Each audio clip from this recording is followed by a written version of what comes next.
السلام عليكم ورحمة الله وبركاته. طيب. دي آخر محاضرة المفروض في كورس البيزكس أو الأساسيات للجرافيك ديزاين.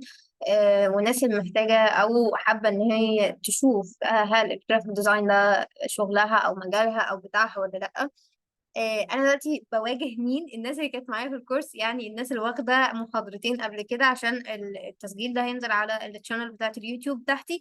فالناس ما تتلخبطش، دي تالت محاضرة في كورس البيزكس، بس حصل ظروف ما قدرناش ان احنا ناخدها لايف. فاحنا دلوقتي هناخدها بإذن الله مسجلة، وهنزلها لهم على اليوتيوب. اوكي. طيب، الناس اللي حابة ان هي تشوف الكورس من الأول، ان شاء الله هننزل أول شهر 9 تاني. وبإذن الله بعد يوم أو اتنين من نشر هذا الفيديو على اليوتيوب هتلاقوا إن احنا منزلين على طول إعلان للورشة، الوركشوب بتاع الديزاين، والناس اللي محتاجة تدخل مجال الجرافيك ديزاين. طيب، اتفقنا ان احنا المحاضرة التالتة عندنا ان هقول لكم تريكات كثيرة جدا جدا ازاي تجيب الباليتس بتاعت الالوان، بما اننا احنا لسه ناس مبتدئه في المجال، ما نقدرش ان احنا نخلي الالوان لايقه على بعضهم من اول مره. والالوان يعني زي ما بنقول كده، سوري، بتخيش مننا حوار الالوان ده. يعني ممكن تعمل حاجه بيرفكت جدا، ديزاين بيرفكت، لكن الالوان هي اللي ما تكونش مناسبه مع الموقف، وما تكونش انت فهمت العميل كمان. فما تقدرش ان انت تاخد 5 نجوم، لا، بيقل الريت بتاعك لو انت شغال فري لانس. اوكي. طيب، دي حاجة. فاحنا هنشوف الويب سايتس بتاعة الألوان نقدر نجيبها ازاي ونستعملها ازاي في الديزاينز بتاعتنا. تاني حاجة عندنا ان احنا هنعملها النهاردة هي ان انا ازاي اظبط الايقونات واجيب صور من مواقع بره، من مواقع بره بتكون مجانية، وكمان الكواليتي بتاعتها عالية ما فيهاش بكسلة، وازاي اجيب اي ايقونة من بره. تمام. طيب، تالت حاجة بقى ان احنا هنشتغل كده مع بعض عملي على ابلكيشن بتاع الناس اللي لسه داخلين الجرافيك ديزاين او مجال الديزاين عموما.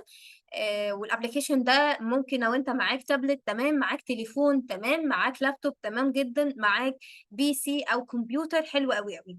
تمام. فليه اخترنا كانفا؟ اخترنا ابلكيشن كانفا علشان هو للناس اللي معاها تليفون او معاها لابتوب او بي سي او اي حاجة. اوكي. آه هنعمل دلوقتي شير سكرين ونبدأ بقى ان احنا نركز مع بعض. الناس اللي مثلا مش عايزة تكتب، أرجوكم اكتبوا الويب سايتس دي، أو لو انتوا معايا امشوا خطوة بخطوة، وقفوا الفيديو كل شوية وامشوا معايا خطوة بخطوة. كل ما اعمل سيرش على حاجة تعملوا زيي، وبعدين تخلوها عندكم فيفورت هنا كده. يعني هوريكم هنا فين. تمام. تخلوها عندكم فيفورت على الويب سايت بتاع جوجل، بحيث ان انت تقدر ان انت ترجع لها بسرعة جدا. مواقع الالوان او الكولرز كتير جدا جدا. المفضله بالنسبه للشيماء هيمن هي ايه؟ هي 3 مواقع، ودول ال3 مواقع اللي انا هقولها لكم دلوقتي بشكل مخصص جدا. وبعد كده انت ممكن ان انت تعرف اكتر عن نظريه الالوان والكالر ويل، وازاي ان احنا ننتج باليت كويسه وهكذا. تمام، يلا بينا.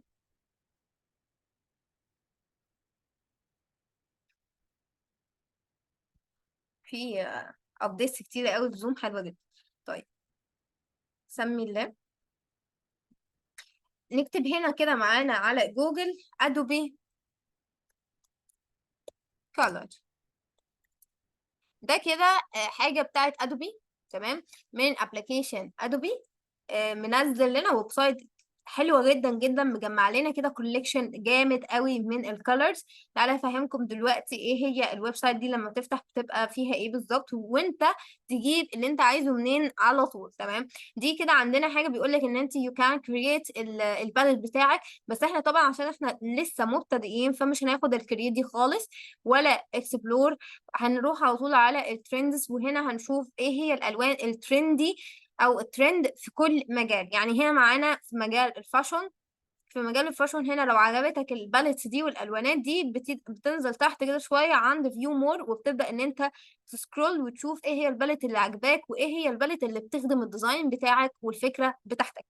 عشان كده يا شباب دايما كنت بقول لكم من اول محاضره، اختاروا الديزاين، واختاروا الباليت بتاع الالوان، واختاروا الايقونات، مش هما اللي يختاروا لكم الديزاين هيمشي ازاي. دي تاني حاجة عندنا في الترند اللي هي جرافيك ديزاين. الناس في جرافيك ديزاين بيعملوا ايه، او الالوان الترند بتاعتهم ايه. وهتدخل هنا وتعمل فيو مور، وهكذا تبدأ ان انت تنزل. كل ما بتنزل كل ما انت بتلاقي اقسام كتيرة جدا وبالتس كتيرة جدا جدا. طيب انا دلوقتي بما اني متارجت على حاجة، فانا مثلا عايز ادخل لون البلو، فهاجي هنا على السيرش واكتب بلو. اوكي، وهتبدأ تديني كل الباليتس اللي فيها اللون الازرق بانواعها بقى المختلفة. طب ليه كتبنا بلو مش ازرق؟ لان ادوبي كولر هو بس الفيرجن بتاعه انجلش. اوكي، ده كده تبدأ ان انت تشوف اي باليت عجبتني وادخلها. طيب وليكن الباليت دي هي اللي عجباني، وهي ديت اللي هتظبط او هي دي اللي ماشية معايا ومع الكوليكشن، او سوري مع الديزاين بتاعي. هعمل ايه؟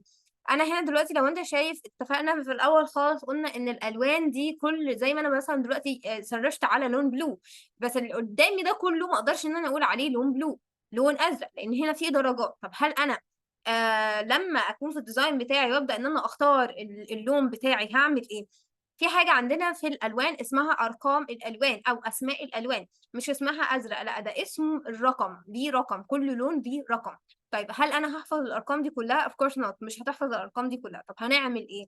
عندي هنا مثلا لو انا عايز اخد الرقم على اقصى اليسار اللي هنا ده، اول ما ايدي او السهم بيروح عليه بتلاقي ان هو كتب لك هنا كوبي، فانت هتعمل كوبي للرقم اللي هو هاشتاج 022340. اوكي، هو ده اللي انت هتعمل له كوبي. وبعد كده هنروح على كانفا ونعمله بيست وندخله في التصميم، وهقول لكم ازاي بس بعد ما نخلص باذن الله كل كل الويب سايتس اللي انا عايزه اعرفكم عليها. طيب تاني ويب سايت عندي وهو الاكثر استخداما بالنسبه ليا اللي هو اسمه هونت كولر. هونت كولرز او هونت كولر ده ليه هو الافضل بالنسبه لي وبالنسبه للناس ديزاينر كتير جدا جدا؟ علشان ده عنده حاجه كده سبيسيفيك قوي ولطيف جدا. يعني هو هنا دايما بيقول لك الحاجات النيو. لو انت بصيت هنا هتلاقي ان البلد دي معموله من 20 ساعه فقط، وهتلاقي ان جالها اعجابات 81 وبقيت انا الثمانيه ال 82 بتاعتها. ولما تعمل لايك على بلد بتروح تلاقي هنا في الكولكشن بتاعك ان الحاجات اللي انت عامل لها لايك اهي، وتقدر ان انت تروح تستعملها مرة اخرى لو الموضوع ما لقيتوش تاني. طول ما انت بتنزل لتحت بتلاقي الحاجات الاقدم الاحدث فالاقدم. اوكي، فهنا دي مثلا معمولة من شهرين اتنين. تمام، وبتلاقي كمان مدى اللايكس، يعني هنا 2050 وهنا 2088 وهكذا. الحاجات المشهورة أكتر شبه ما احنا شفنا عند أدوبي كولر، لقينا إن الحاجات البراند أو الترند، سوري، حاجات الترند. طيب هنا الحاجات البوبلر، الحاجات المشهورة، مشهورة إيه؟ كمانس ولا كيير ولا أول تايم مشهورة؟ تمام، وديت معمولة البلد دي معمولة من 8 سنين يا جماعة، و84915 لايك عليها، وناس حفظتها واستعملتها كمان. طيب أنا دلوقتي لو أعجبت بسم الله الرحمن الرحيم، لو اعجبت بالباليت دي هعمل ايه؟ هدخل على طول افتحها. تمام، يا اما هنزلها كايمج، وده ما بفضلهوش دلوقتي في حالتنا ان احنا ناس لسه على قدها. يا اما مثلا انا حبيت اللون ده، هو مش لون ابيض لان اللون الابيض 0000. تمام، ده الرقم بتاعه. طيب ده لون ليه رقم تاني، فبتدوس عليه عملته كوبي خلاص، ممكن اروح على كانفا او على التصميم بتاعي واعمله باست، وكده انا خدت اللون. طيب ليه بقول ان هونت كولر او كالر هونت هو الالطف على الاطلاق؟ لاني انا لو مثلا انا مش في دماغي لون لكن انا عايزاه الوان جولد، فهاجي هنا هلاقي على اقصى اليسار عمل لي جولد، عمل لي الالوان كلها كولد، اللي هو الالوان كلها اللي فيها دفى. اوكي سوري، اللي فيها سقع. طيب انا مثلا لو عايزه الوان فاتحه او لايتس، هبدا ان انا برضو هنا الاقيها. طيب انا مثلا في دماغي ان انا عايزه مثلا لون الازرق مثلا او المنت جرين، فهاجي هنا على المنت جرين وابدا ان انا اعمل اسيرش عليه.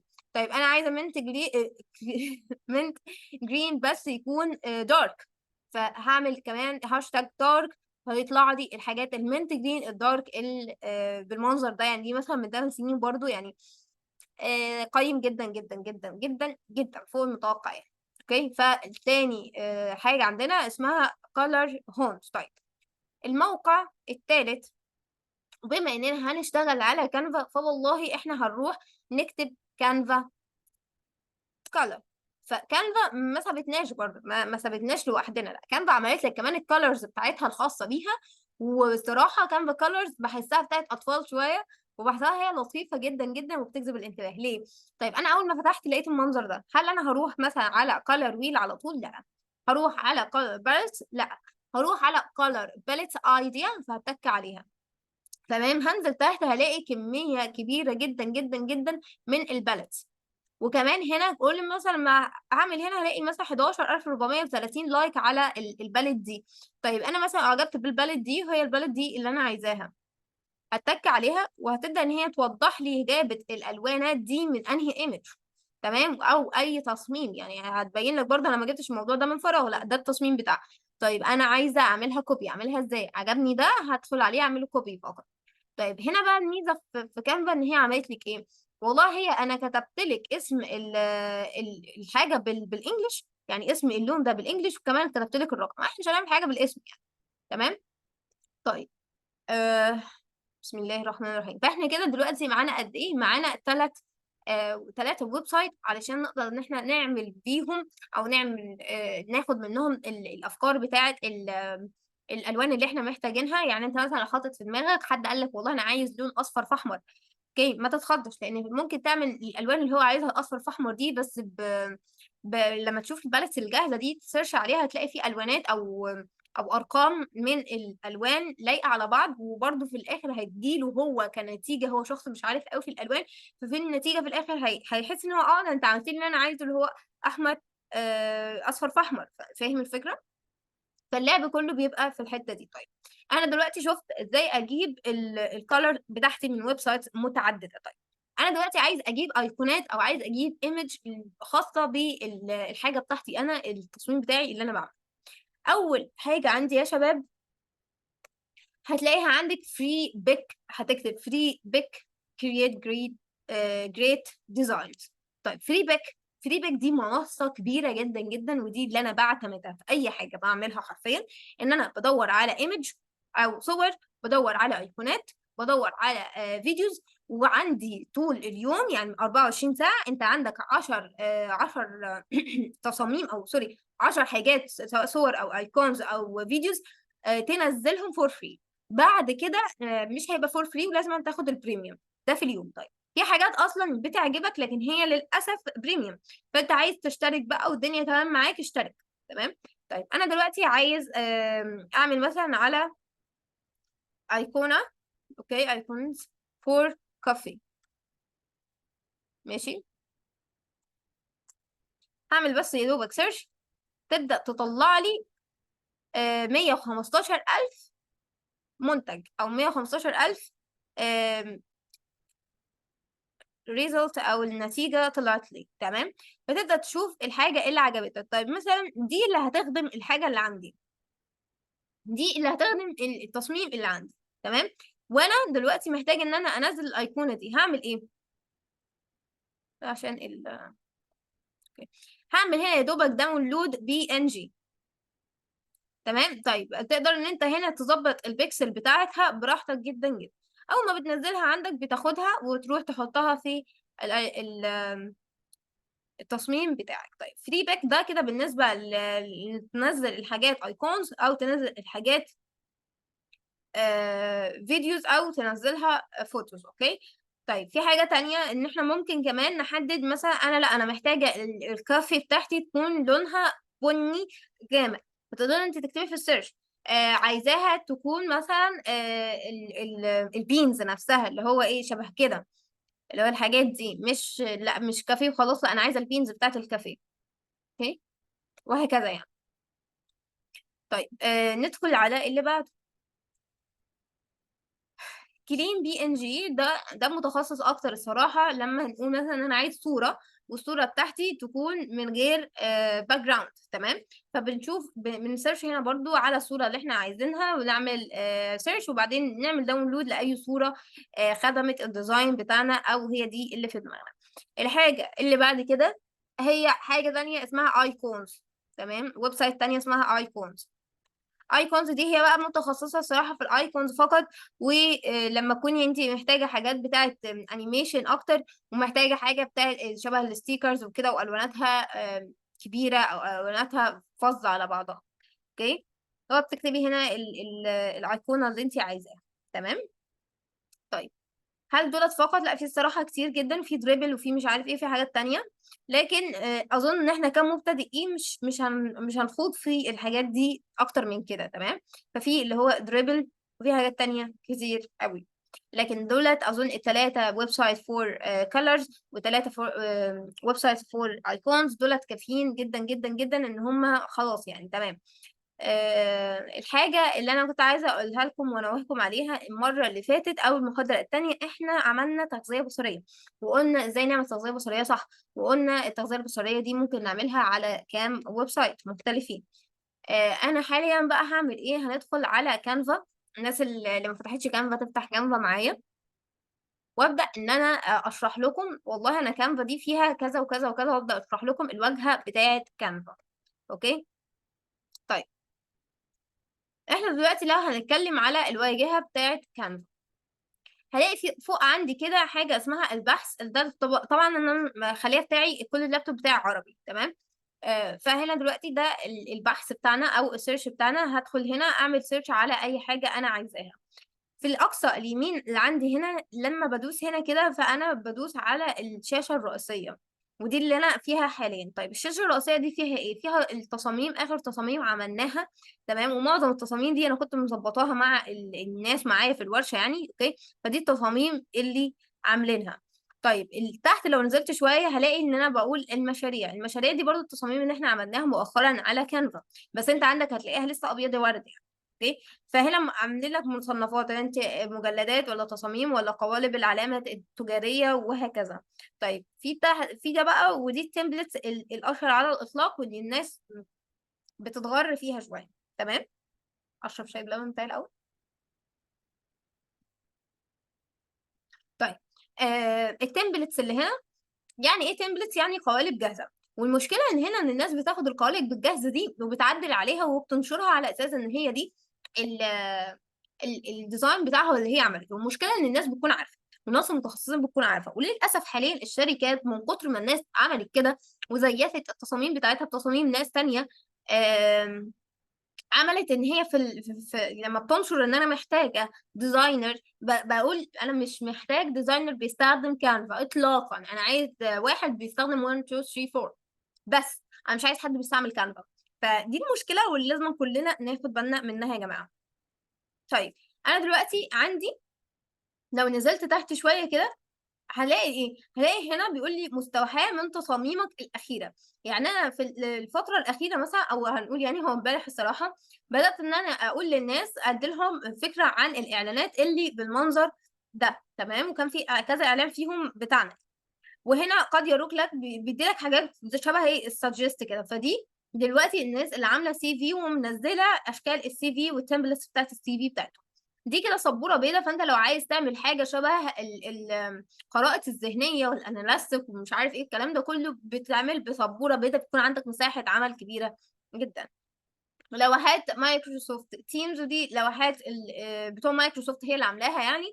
فهو بيدي لك برضو افكار. وهنا منشورات بتاعت الفيسبوك وهكذا. وطول ما انت نازل هتلاقي في حاجات تانية كتير جدا جدا تقدر من هنا تعمل تغذية بصرية كبيرة قوي. طيب، انا دلوقتي يهمني ايه؟ انا دلوقتي يهمني عند ابتكار تصميم اللي هنا دي وهتك عليها. ده الجزء ده بقى اللي يهمني، اللي هو انا دلوقتي لسه شخص ما يعرفش حاجه خالص. ممكن اصمم ايه على كانفا؟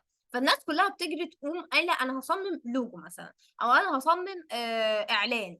فبتبقى الموضوع سايب. فيها حاجه عندنا في الديزاينز اسمها اعلانات ضخمه واعلانات بسيطه. الاعلانات الضخمه دي بتتقسم لحاجتين، والاعلانات البسيطه دي هي حاجه واحده بس. في عندنا حاجات اسمها الطباعة الإعلانية والطباعة الإعلانية الورقية والطباعة الورقية الغير إعلانية. في عندنا حاجات شبه البراند ايدنتي، او مش عارفه النطق صح ولا غلط، بس اللي هو فيجوال براند، الهويه البصريه، اللي هي بتضم جزء صغير جدا واللي اسمه اللوجو، او اشعار للناس اللي بتقول شعار. تمام. في حاجات بقى من دي كتير، شبه ان انت مثلا عايز تعمل عرض تقديمي، بس والله انا مش عايز اعمل العرض التقديمي ده على باوربوينت، انا عايز اعملها بشكل افضل بكتير من كده. في عندنا حاجه اسمها اعلانات السوشيال ميديا، واعلانات السوشيال ميديا دي بتضم حاجات كتير جدا جدا جدا، ودي تخصصي. في عندنا برضو حاجات تانية، شبه مثلا لو احنا عايزين نعمل حاجه شبه الجداول. اوكي، مثلا عايزين نعمل جيفت، عايزين نعمل مثلا ان احنا بندعي حد لفرح او زفاف، بنكتب مثلا درس، او بنعمل اسمها ايه، بسم الله الرحمن الرحيم نسيت، اعداد لدرس بتاع المدرسين دي. تمام. وبرضه تقدر ان انت على كانفا تقدر ان انت تعمل فيديوهات موشن. كانفا بتساعدك في ايه كشخص لسه مبتدئ؟ كانفا بتساعدك ان انت لاقي كل الحاجات اللي انت عايزها، لاقي التمبلتس اللي انت عايزها، لاقي الالوانات اللي انت عايزها، لاقي الافكار اللي تقدر تستوحى منها، لاقي كل المساعدات. لكن تمبلتس فيها تريكات كتيره جدا جدا، سوري، كانفا فيها تريكات كتيرة جدا جدا جدا، لو عرفتها هتقدر ان انت تشتغل كديزاينر وتكسب بالدولار. وده حقيقي، مش اي كلام عشان اخليك مثلا تشوف الفيديو للاخر والكلام ده. كل اللي احنا هنعمله في الفيديو اللي في الاخر ده، لان هو محاضرات البيزكس بتاعتنا كده، ان انا دلوقتي هفتح لك مثلا، والله انت مثلا ما الذي ترغب في ابتكاره، والله هقول له مثلا اعلان، سوري انا بكتب بالانجلش، اعلان. تمام. يا الله. فيبدأ ان هو يديلي هنا شوية ريكومنديشن، اللي هو والله انت عايز تعمل اعلان وبقد ايه، او ال 24 في 18 بوصة والكلام ده كله. فانا عشان اكون واضح اكتر، فيسبوك. تمام. فيبدأ يقول لي منشور فيسبوك للعام الجديد. طيب في حاجة كده، هو انا لو قولها لهم عند اسمها عندي في الورشة او الورك شوب، بقول لهم والله احنا مثلا دلوقتي لو هنتكلم ان احنا عايزين ننزل ادفرتايزنج او اعلان، او ننزل اي تصميم احنا عملناه وعايزين ننزله على كذا ويب سايت مختلفة، فهل لينا مقاسات خاصة او هل لينا مقاسات لازم نعملها؟ الصراحة ان الكل اعلان تعمله لازم يكون ليه مقاسات. اول حاجه ممكن العميل نفسه يقول لك المقاسات، او انت المفروض تسال العميل والله حضرتك هتنزل الادفرتايزنج او الاعلان او الديزاين ده فين بالظبط، ومن الكلمه اللي هو هيقولها هتبدا ان انت تختار الديزاين بتاعك، كام في كام المقاسات بتاعتك. يعني مثلا احنا لو هننزل الاعلان اللي انا هعمله دلوقتي ده على الفيسبوك وعلى الانستجرام، فوالله هيبوظ الدنيا خالص. ليه؟ لان الانستجرام ما بتقبلش غير هو حاجه واحده بس، ما بتقبلش غير 1080 في 1080 بكسل. اوكي، هو ده اللي بتستخدمه. فاحنا كلنا كل المصممين تقريبا بنوحد الفكره بتاعت الاعلانات او المقاسات بتاعت الاعلانات بتاعتنا ل 1080 في 1080. فاللي قدامنا ده مش 1080 في 1080، فده فقط بسم الله الرحمن الرحيم للفيسبوك. اوكي. طيب هو هنا انا عايزه اشرح لكم بس الحته دي. انا دلوقتي عندي هنا حاجه اسمها التصاميم، فهو بيقول لك هنا انت المقاس اللي انت مختاره ده الناس عملت عليه تصاميم عامله ازاي. فبيبدا تاخد يعني انت تقدر تاخد منها تغذيه بصريه وتعمل فيها يعني منها تغذيه بصريه. اوكي، دي حاجه. تحتها بالظبط كده بيقول لك العناصر، والعناصر دي هي الايكونز اللي انا كنت لسه بقول لكم عليها. الميزه بقى في كانفا ان انا هنا والله في علامات البحث اقدر ان انا ابحث على اي حاجه والاقي ليها فيديوز، الاقي ليها صور، الاقي ليها حاجات جرافيك معموله، جرافيك متخصصه، يعني اللي هو ايه، ناس رسمتها قبل كده وحطتها على الابلكيشن.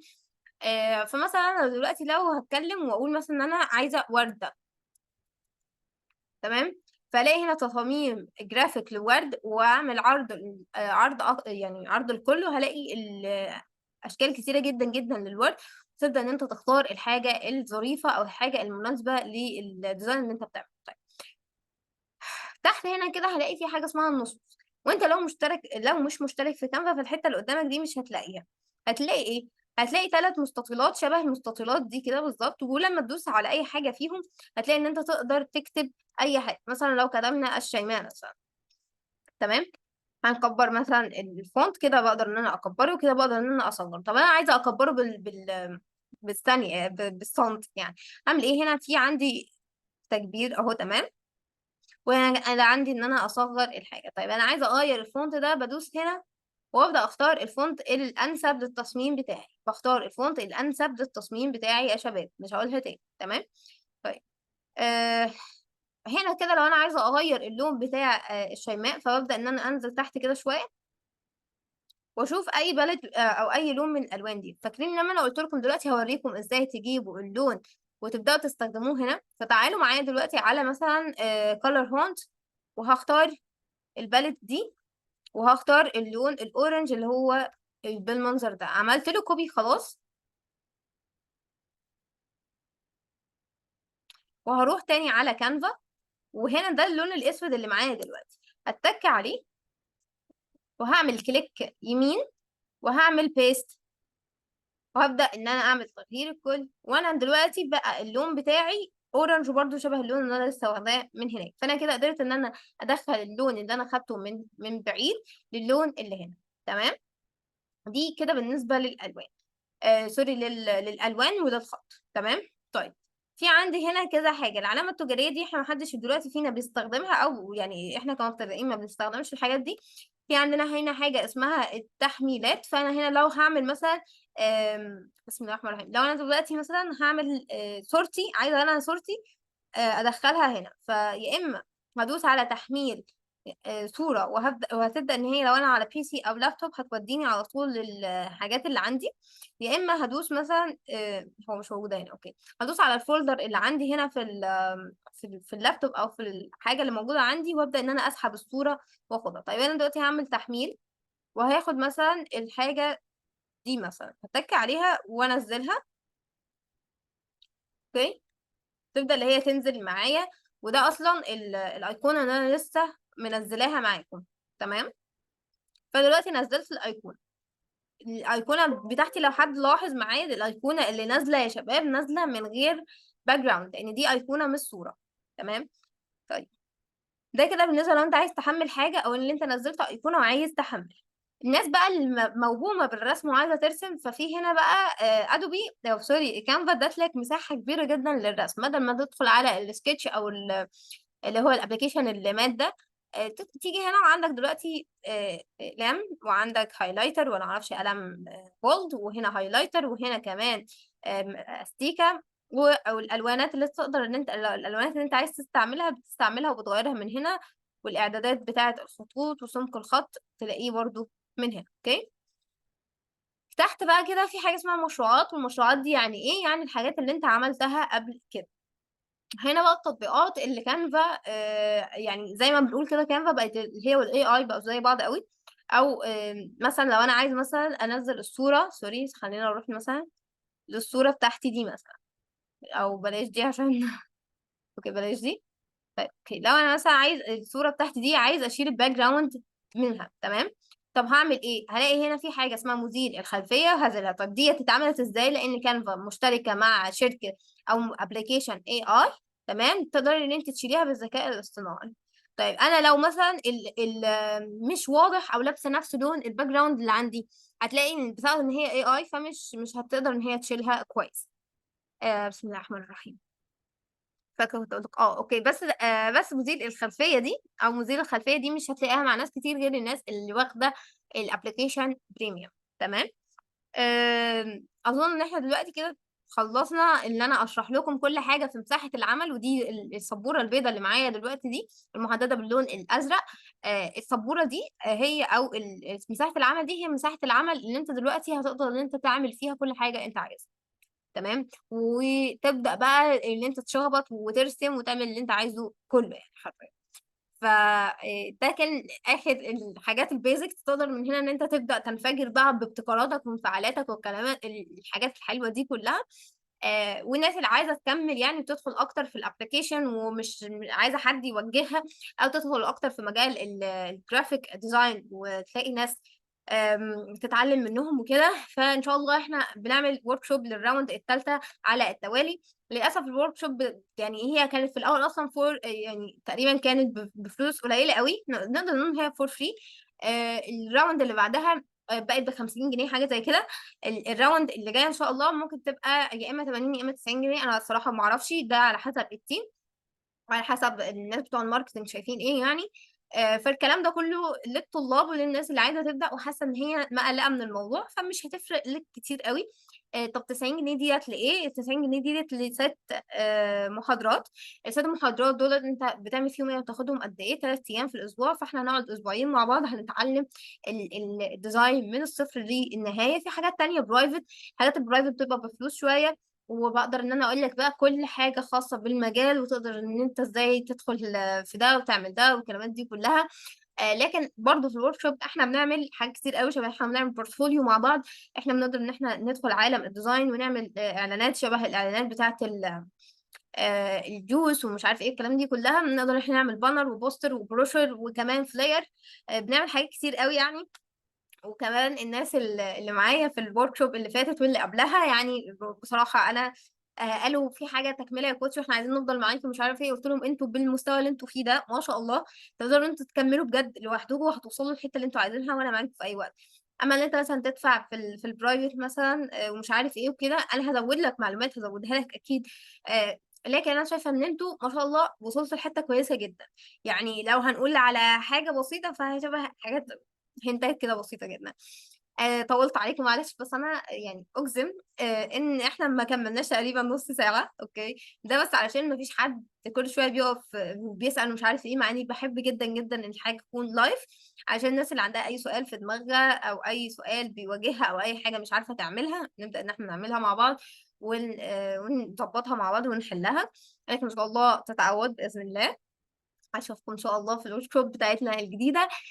تقدر تعمل سيرش عني على اليوتيوب شيماء ايمن، وكمان تقدر ان انت تعمل سيرش على اي سوشيال ميديا شيماء ايمن هطلع لك على طول، هي نفس المنظر ده مش حاطين اي حاجه خالص. كنت عايزه اقول لكم على حاجه تانية، ان هو في لو انت دخلت قناه اليوتيوب بتاعتي تلاقي في حاجات كتير متشعبه عن بعضها يعني. فالفكره كلها ان انا الانستراكتور في كذا مجال، ودلوقتي انا متخصصه بس في مجالين اتنين اللي هو الجرافيك ديزاين وكمان السوفت سكيلز، ان انا بدرب الناس يعني بتوع الشركات وكده على السوفت سكيلز. فانت لو عايز تسال عن السوفت سكيلز اتفضل في التعليقات وانا هجاوبك على طول. لو هتسال على الجرافيك ديزاين اتفضل انا هجاوبك على طول. السلام عليكم ورحمه الله وبركاته.